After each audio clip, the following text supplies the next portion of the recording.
Famous story channel में आपका स्वागत है। आइए आज मैं आपको सुनाती हूँ धर्मवीर भारती की कहानी मुर्दों का गांव। उस गांव के बारे में अजीब अफवाहें फैली थीं। लोग कहते थे कि वहाँ दिन में भी मौत का एक काला साया रोशनी पर पड़ा रहता है।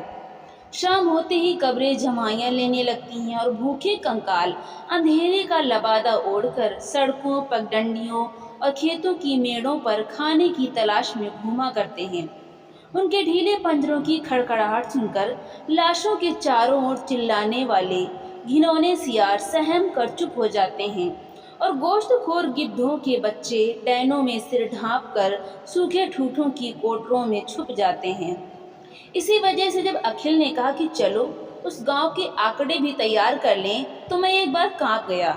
बहुत मुश्किल से पास के गांव का एक लड़का साथ जाने को तैयार हुआ। सामने 2 मील की दूरी पर पेड़ों के झुरमुटों में उस गांव की झलक दिखाई दी। मील भर पहले ही से खेतों में लाशें मिलने लगी। गांव के नज़दीक पहुंचते पहुंचते तो यह हाल हो गया कि मालूम पड़ता था भूख ने इन गांव के चारों ओर मौत के बीज बोए थे और आज सड़ी लाशों की फसल लहलहा रही है। कुत्ते, गिद्ध, सियार और कौवे उस फसल का पूरा फायदा उठा रहे थे। इतने में हवा का एक तेज झोंका आया और बदबू से हम लोगों का सिर घूम गया, मगर फिर जैसे उस दुर्गंध से लदकर हवा के भारी और अधमरे झोंके सूखे बांसों के झुरमुटों में अटक कर रुक गए। सामने मुर्दों के गांव का पहला झोंपड़ा दिख पड़ा। 3 ओर की दीवारें गिर गई थीं और एक ओर की दीवार के सहारे आधा छप्पर लटक रहा था।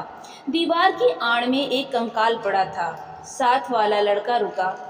यह निताई धीवर है। कहाँ? अखिल ने पूछा। वो निताई धीवर सो रहा है। लड़के ने कंकाल की ओर संकेत किया। वो धीवर था और गांव का सबसे पट्टा जवान। अकाल पड़ा, भूख से उसकी माँ मर गई। उसके पास खाने को न था। फिर लकड़ी लाकर चिता सजाना तो असंभव था।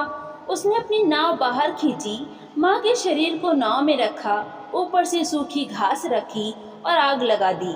रहा सहारा भी चला गया और एक दिन वो भी यहीं भूखा सो गया। यहीं इसी जगह इसकी माँ ने भी दम तोड़ा था। वो लड़का बोला। हवा का झोंका फिर चला और खोखले बांसों से गुजरती हुई हवा सन्नाटे में फिसल पड़ी। लड़का चीख पड़ा। वो सांस ले रही है, सुना नहीं आपने? कौन? वो जुलाहिन सांस ले रही है। क्या वाहियात बकता है। अखिल ने झुंझला कर डांटा। कौन जुलाहिन? आपको नहीं मालूम? वो सामने झोपड़ी है ना, उसी में जुलाहे रहते थे। उसमें से 3 भूख से मर गए, रह गए सिर्फ जुलाहा, जुलाहिन और उनका करघा। मगर भूख से उनकी नसें इतनी सुस्त थीं कि करघा भी बेकार था। उन्होंने पास के जंगल से जड़ें खोदकर खानी शुरू की। उनके दांत नुकीले हो गए जैसे सियारों की खीसें। जुलाहा बीमार पड़ गया। जुलाहिन जड़ें खोदने जाती थी। एक दिन जड़ें खोदते वक्त खुरपी उसके कमज़ोर हाथों से फिसल गई और बाएं हाथ की तर्जनी और अंगूठा कट कर गिर गया। जब वो घर पहुंची तो भूखा व बीमार जुलाहा झल्ला उठा और चिल्ला कर बोला, निकल जा मेरे घर से, अब तू बेकार है।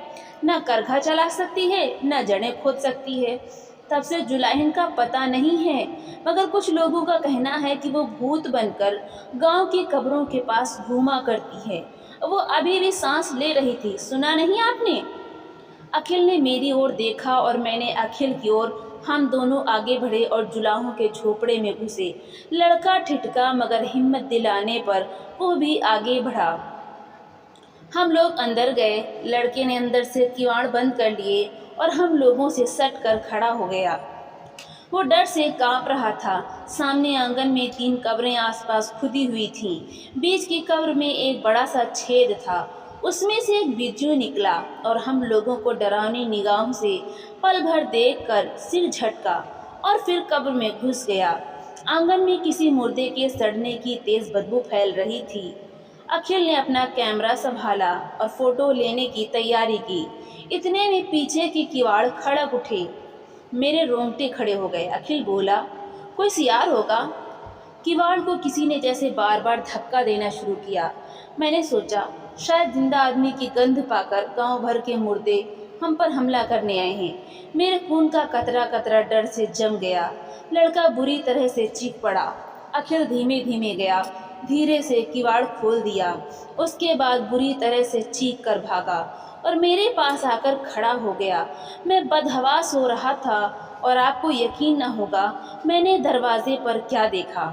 میں نے جسے دیکھا وہ آدمی نہیں کہا جا سکتا تھا، وہ جانور بھی نہیں تھا، بھوت بھی نہیں، ایک عورت نما شکل جس کی کھال جگہ جگہ پر لٹک آئی تھی، سر کے بال جھڑ گئے تھے، نچلا ہونٹ جھول گیا تھا اور دانت کتوں کی طرح نکیلے تھے۔ معلوم ہوتا تھا جیسے آدمی کے ڈھانچے پر چھپکلی کا چمڑا مڑ دیا گیا ہو۔ اس کے دائیں ہاتھ میں ایک کھرپی تھی اور بائیں ہاتھ کی 2 ادھکٹی اور 3 ثابت انگلیوں میں کچھ جڑیں۔ وہ پل بھر دروازے کے پاس کھڑی رہی، پھر دھیرے دھیرے آگے بڑھی۔ میں چیخنا چاہتا تھا مگر گلا جواب دے چکا تھا۔ وہ ہمارے بالکل پاس آ کر کھڑی ہو گئی، جڑیں زمین پر رکھ دیں اور اپنے 3 انگلیوں والے ہاتھ کو منہ کے پاس لے جا کر کچھ کھانے کا اشارہ کیا۔ ہم لوگوں کی جان میں جان آئی۔ وہ بھوکی ہے، وہ آدمی ہی ہوگی، کیونکہ بھوک آدمیت کی پہچان ہے۔ اکھل نے اپنے جھولے میں سے کیلا نکالا اور اس کی اور پھینک دیا۔ اس نے کیلا اٹھایا اور منہ کے پاس لے گئی، مگر پھر رک گئی، اٹھی اور جھونپڑی کے دوسری اور چل دی۔ ہم لوگوں کو کتوہل ہوا، ہم لوگ بھی پیچھے پیچھے چلے۔ وہ عورت صحن کے ایک کونے میں گئی، وہیں ایک مردہ تھا جس کی سڑاندھ آنگن میں پھیل گئی تھی۔ دیہاتی لڑکے نے اسے دیکھا اور پہلی بار اس کے منہ سے آواز نکلی، جولاہا! یہ تو جولاہے کی لاش ہے، یہ جولاہن اسے بھی بھوت بنانے آئی ہے۔ جولاہن لاش کے پاس گئی، لاش سڑ رہی تھی اور اس میں چیٹیاں لگ رہی تھی۔ اس نے کیلا اور جڑیں لاش کے منہ پر رکھ دیں اور ہنسی۔ ہنسی کی آواز منہ سے نہیں نکلی، مگر کھینسوں کو دیکھ کر انمان کیا جا سکتا ہے کہ وہ ہنسی ہوگی۔ دوسرے ہی چھڑ وہ بیٹھ گئی اور مردے کی چھاتی پر سر رکھ سبکنے لگی۔ یہ جولاہن ہے، مگر یہ تو کم سے کم 70 برس کی ہوگی۔ 70 برس؟ نو، اٹ از ڈرپزی۔ دیکھتے نہیں زہریلی جڑیں کھانے سے اس کی نسوں میں پانی بھر گیا ہے، ماंس جھول گیا ہے۔ اکھل بولا، اس مردے کو ہٹاؤ ورنہ یہ بھی مر جائے گی۔ اس کے بعد ہم لوگ جھونپڑے کے بھیتر آئے۔ پاس میں ایک گڈھا تھا، سوچا اسی میں لاش ڈال دی جائے۔ بھیتر آئے، لاش کے پاس سے جولاہن کو ہٹایا اور اس کی لاش بھی ایک اور لڑھک گئی۔ میں گھبرا گیا، بے ہوش سا ہونے لگا۔ اکھل نے مجھے سنبھالا۔ ہم لوگ تھوڑی دیر چپ رہے، پھر میں بولا بھاری گلے سے، اکھل، انگلیاں کٹ جانے پر یہ نکال دی گئی، پھر کس بندھن کے سہارے، آخر کس آدھار کے سہارے یہ مرنے سے پہلے جولاہے کے پاس آئی تھی جڑیں لے کر؟ کیوں؟ اکھل چپ رہا۔ مردوں کے گاؤں کی دونوں آخری لاشیں سامنے پڑی تھیں۔ اچھا اٹھو، اکھل بولا۔ ہم لوگوں نے لاشیں اٹھائیں اور گڈھے میں ڈال دیں، ایک اور جولاہا، دوسری اور جولاہن۔ بانس کے سوکھے پتوں سے انہیں ڈھانک دیا۔ میں نے اپنی انگلی سے دھول میں گڈھے کے پاس لکھا، تاج محل 1943، اور ہم چل پڑے۔ تو دوستوں، آپ کو یہ کہانی کیسی لگی؟ لائک کریں، زیادہ سے زیادہ شیئر کریں اور کمنٹ کر کے ہمیں ضرور بتائیں۔ اور اسی طرح کی کہانیاں سننے کے لیے ہمارے چینل کو سبسکرائب کرنا بالکل بھی نہ بھولیں۔ تو ملتے ہیں اگلی نئی کہانی کے ساتھ۔ بہت بہت دھنیہ واد۔